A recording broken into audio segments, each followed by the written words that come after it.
Okay, Marty, this is my third pass at functionality for my game Project Resolution. This past little bit, I have been working a lot on level structure and level design. So at the moment, everything, as far as functionality is concerned, is largely the same. I'm working on getting functional door systems and unlockable puzzles and combat functionality, but mostly this week has been dedicated to figuring out level narrative and level cohesion. So this is my new color scheme, and I'm liking the color layout a lot better. It works better in play, and everything, and it just feels a little bit more enjoyable. The other thing that was lacking from my last run through was the kind of the narrative and the drive for the player. So what I've also gone and done is I've created a script for the game for major events throughout playing. But before going into that and reading the script as I play through, because I don't have the text box open right now or functional, what I wanted to do is just kind of go over the level layout and how everything is going to work. So essentially the player goes through here and we jump across the chasm. The first puzzle is going to be here, and it's going to be to unlock this pressure plate, which will allow the player to enter this door. The progression system as far as combat is concerned and unlockable abilities is that the player starts off with a blue spirit shot and a reflecting shield that can reflect enemies' bullets. And then in this building here, they obtain the air element and the air element key, and this unlocks the ability to shoot air projectiles, which reflect off of walls and can be used to solve puzzles. So after going in here, which has which will warp them to this section, and then there's one other level to this building as well. So to here, depending on different triggers that I place that are not quite in place, that will just show the buildings and transport the player. They'll unlock the air bullet. After going here, they're going to engage in a boss fight arena where they unlock, or a mini boss fight, where they unlock the fire spell from this key here, and that will allow them to melt ice blocks. So if they were to so choose, they could go over here and melt this ice block, and backtracking would give them either an extra heart or an unlockable. After getting the fire key, they go over here to unlock the water key, and there might be, this area is probably going to be updated with some different puzzles. The interaction will be that fire spells and ice spells reflect like wind, but they also have the additional property of using or freezing. Ice will freeze water and fire will melt ice, and then there will be air, ice, fire, and earth triggers throughout the level that can only be hit with that certain spell.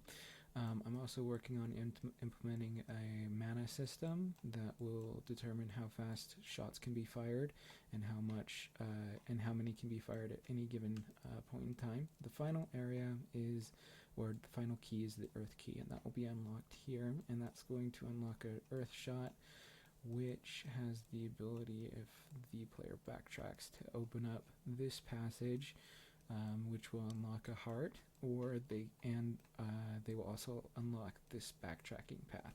This path will be blocked by boulders, and they can blast it open with the earth shot after they unlock that. The final area of the game is just this last puzzle, which will be fleshed out and finished later. And then here is the final boss. The final boss is actually this monolith structure.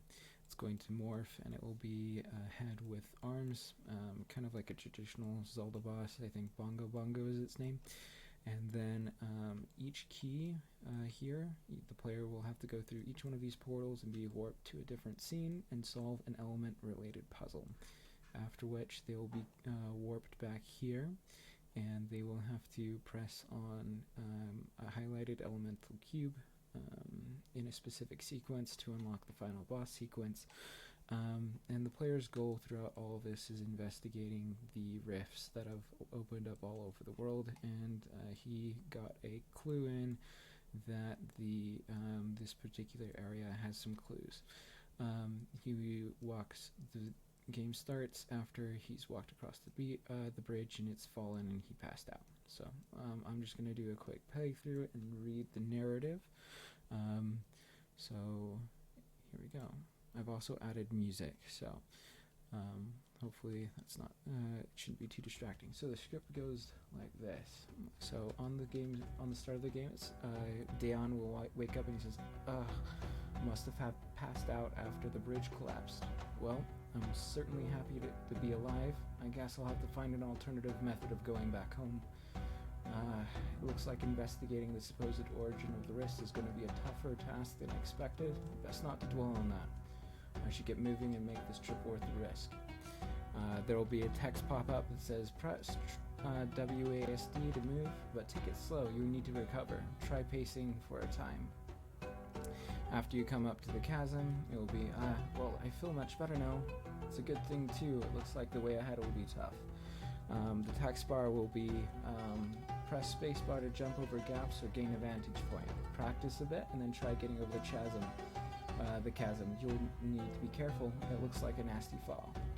And then you're going to progress, and then after a time, Daeon will make a comment. He'll say, whoa, hearts aren't normally an issue for me, but this is starting to get to me. I'd best be careful. If you fall, you take damage, and he'll scream something like, help, or no.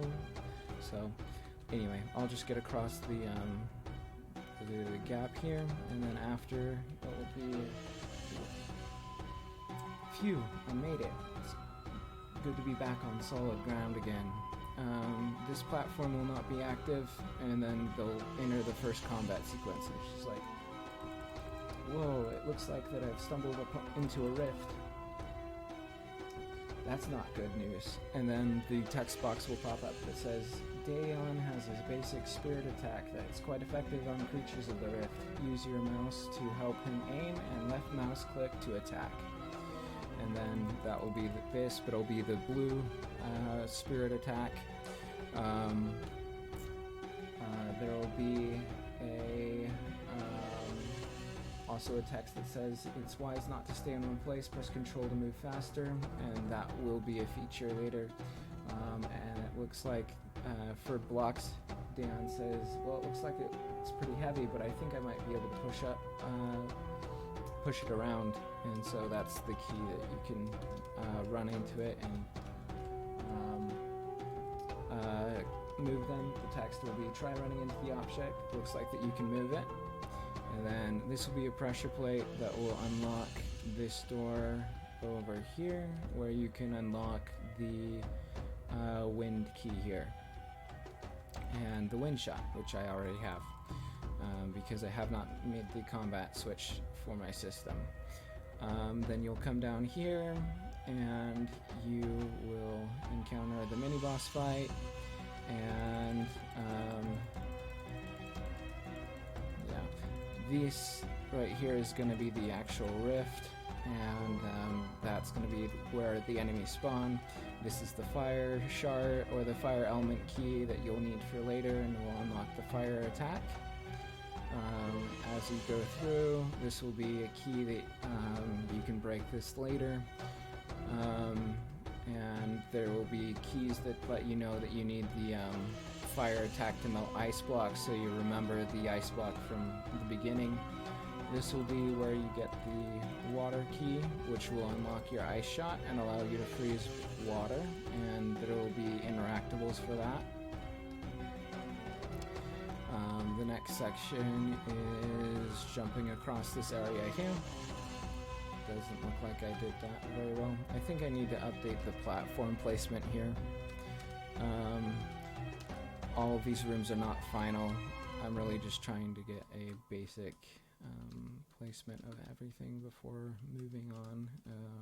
So I was really trying to focus on kind of like narrative and direction before trying to like really place everything and get all of the puzzles working. It's hard to place a puzzle if you don't know what you want the puzzle to accomplish. So anyway, that's been an issue that I've been running into. Here there will be a blockable path as well that you'll need to shoot later with the earth shot. Down here we have the area where you're going to unlock the earth shot, which is right here, and you'll be able to you'll be shown that you can break those boulders with the earth shot. The way that you switch between spells is with 1, 2, 3, and 4. Each one is consisting of a specific ability, and then you'll use left click to fire. And the mana will determine how many you can use. Here, again, they're just the basic enemies. Another rift is a placeholder.